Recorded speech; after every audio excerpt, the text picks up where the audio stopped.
Hola, soy Leonardo Guidi, analista financiero de Grupo Carey y vamos a ver el resumen semanal correspondiente al viernes 26 de junio de 2020. Bueno, arrancamos con el Standard Poor's, donde veremos que en esta nueva semana otra vez las acciones de Estados Unidos han aumentado un poco la volatilidad y en el caso de las tecnológicas han entrado otra vez en toma de ganancias, mientras que el Standard Poor's continúa lateralizando entre la zona de los 3.000 a 3.200 puntos, y esto por supuesto puede haber motivado que nuevamente haya inversores que se hayan puesto nerviosos, que tengan dudas sobre toda esta recuperación o este potencial mercado alcista que se inició el 23 de marzo, lo cual es entendible de que se pongan nerviosos, pero no justifica tampoco que actuemos de manera apresurada. Por ejemplo, si vamos a ver, por ejemplo, el gráfico de Apple y vemos la baja fuerte que hubo hace 2 semanas, donde llegó a caer entre un 5 y un 6% Apple, fíjense lo que hubiera pasado con aquel inversor que, posiblemente motivado por sus emociones, por ver un -5 en Apple, que suele ser una acción bastante segura para invertir, posiblemente un inversor muy emocional y muy susceptible a las bajas de mercado y a la volatilidad de mercado, pudo haber vendido, por ejemplo, hace 2 semanas. Y fíjense lo que pasó ahora. Yo dudo que esa persona que haya salido de Apple, por ejemplo, hace 2 semanas, haya querido volver a entrar luego cuando la semana siguiente la acción marca récord histórico. O sea, lo que estábamos viendo acá es un movimiento totalmente natural de mercado. Es una toma de ganancias como la que ocurrió acá, como la que ocurrió acá y como la que ocurrió acá. Es un movimiento natural de mercado. Y en este momento, luego de otro récord histórico que marcó Apple durante esta semana, volvió a iniciar también una toma de ganancias. Entonces, no nos asustemos por estos días de volatilidad, donde podemos ver bajas fuertes, porque lo que tenemos que mirar principalmente no es tanto la foto de hoy o de este momento, sino la película que viene proyectándose desde el 23 de marzo, luego de que el mercado hiciera piso y empezara a recuperarse. Recordemos que los mercados van descontando los escenarios a futuro, y a medida que la certidumbre va entrando a los precios, van moviéndose un poco más a futuro. Calcúlenle que esta baja fuerte de febrero-marzo fue provocada porque el mercado ya estaba anticipando las cuarentenas totales y los cierres totales, tanto de Estados Unidos como de Europa. Y más que nada la incertidumbre, o sea, tanta baja fuerte y tan focalizada el mercado en lo que estaba pasando muy en el corto plazo, respondía a toda la incertidumbre de un escenario nunca antes visto en la historia y a no saber todos los efectos que esto iba a tener en la economía y en cuándo las economías del mundo iban a volver a la normalidad.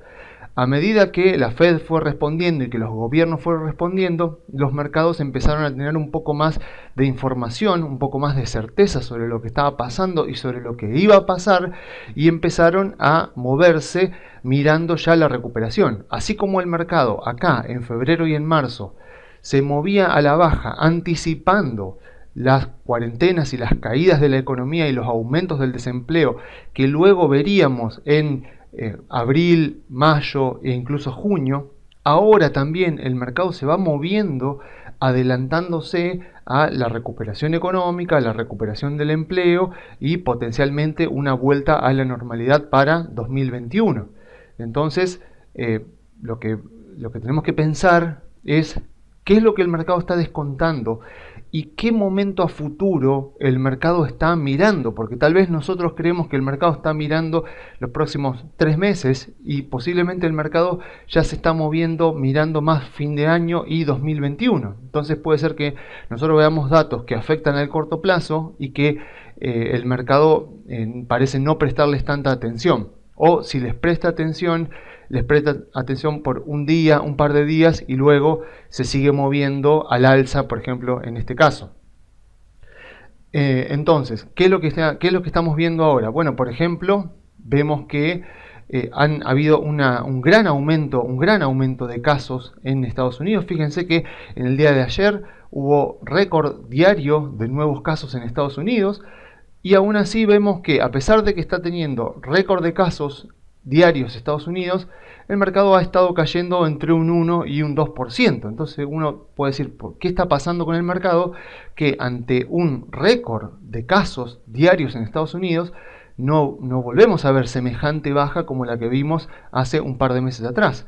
Bueno, esto sucede porque la idea de que iban a aumentar los casos a medida que las economías reabrieran, ya están los precios. O sea, el aumento de los casos es algo que se viene hablando desde hace tiempo, incluso el temor a la segunda ola de coronavirus, a qué es lo que va a pasar cuando las economías se reabran, a si va a ser posible que esto se pueda controlar. Eso ya está en los precios. O sea, es algo que se está incorporando desde hace semanas atrás.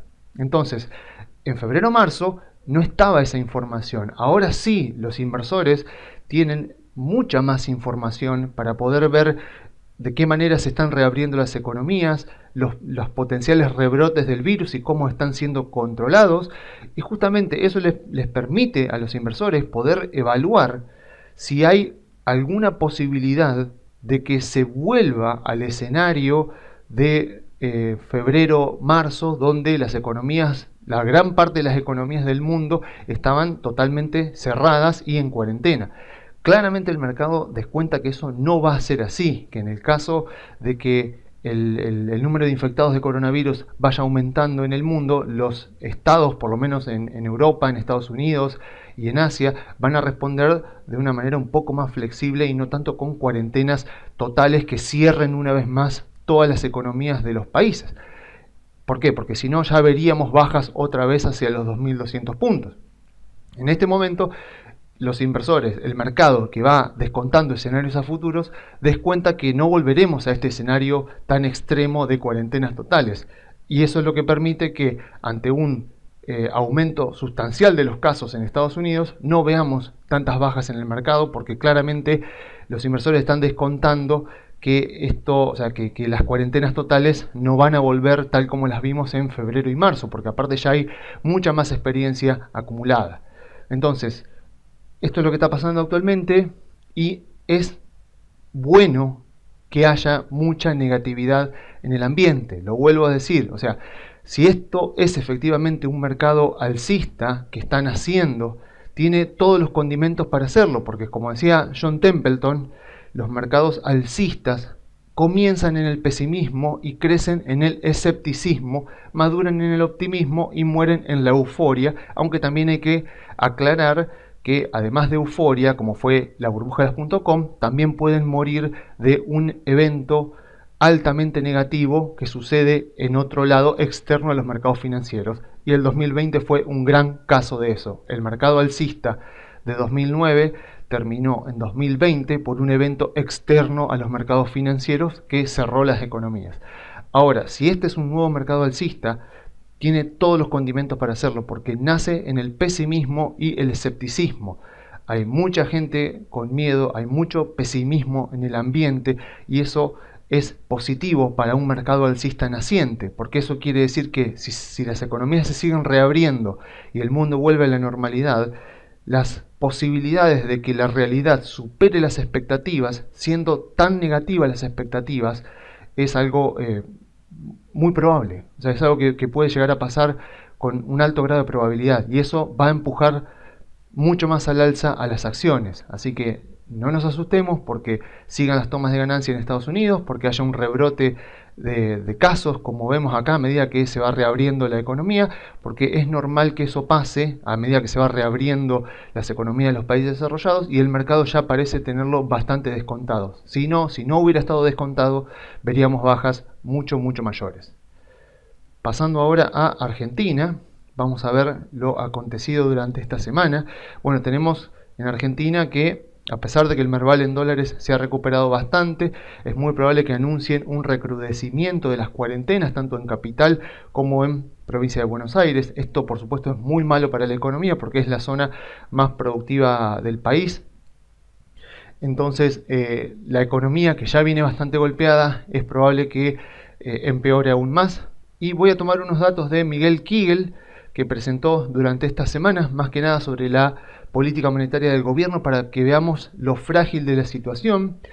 En lo que va del año, son casi 6 meses, el gobierno ha emitido 1 billón de pesos, el Banco Central, y fíjense que prácticamente todo se ha esterilizado vía LELIQs y pases, tal es así de que el neto de aumento de la base monetaria es bastante menos. Entonces uno podría decir, bueno, eso es una buena noticia, porque el gobierno ha logrado esterilizar la emisión monetaria y gracias a eso esto no se va a trasladar a inflación. Bueno, lo mismo decían de Sturzenegger cuando hacía lo mismo con las LEBACs, y ya sabemos cómo terminó eso, porque esto no es inocuo. Fíjense, si miramos el stock de LELIQs y de pases, la línea, el área gris es el stock de LEBACs. Fíjense que en LELIQs ya estamos en 2.3 billones de pesos, y fíjense que en pases estamos en más de medio billón de pesos también.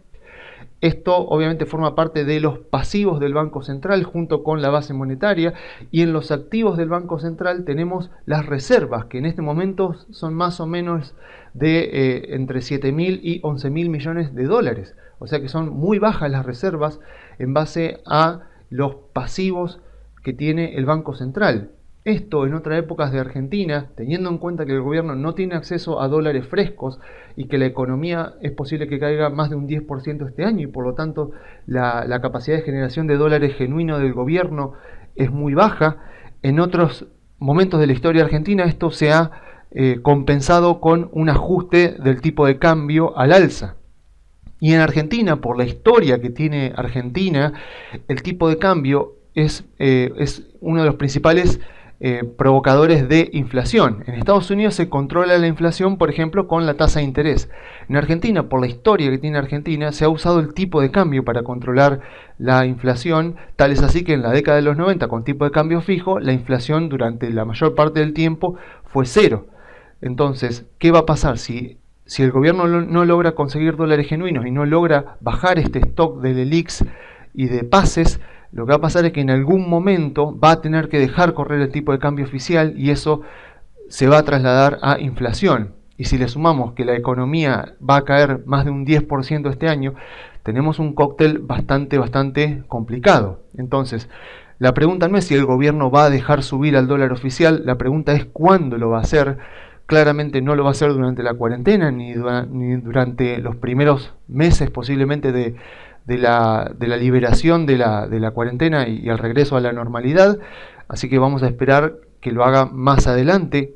Lo que sí es que tengamos seguro que si deja correr el dólar oficial, va a haber un traslado a inflación, va a haber una aceleración inflacionaria, y con la caída de la economía esto no va a ser un escenario positivo para invertir en acciones. Por eso es que, vuelvo a repetir, Argentina es un país más de trading, y que en este momento está teniendo bastante volatilidad, lo cual es bueno porque la volatilidad es la mejor amiga del trader, pero no es todavía un lugar donde podamos poner nuestro dinero en acciones para mantenerlas a largo plazo. Así que aprovechemos que la deuda es muy probable que se arregle durante el próximo mes, que eso va a provocar un rally alcista en las acciones porque va a tener una repercusión positiva con las acciones argentinas, pero siempre tengámoslo como algo de trading, algo más de corto plazo, y no como para comprar y mantener, porque las condiciones macroeconómicas y monetarias de Argentina son bastante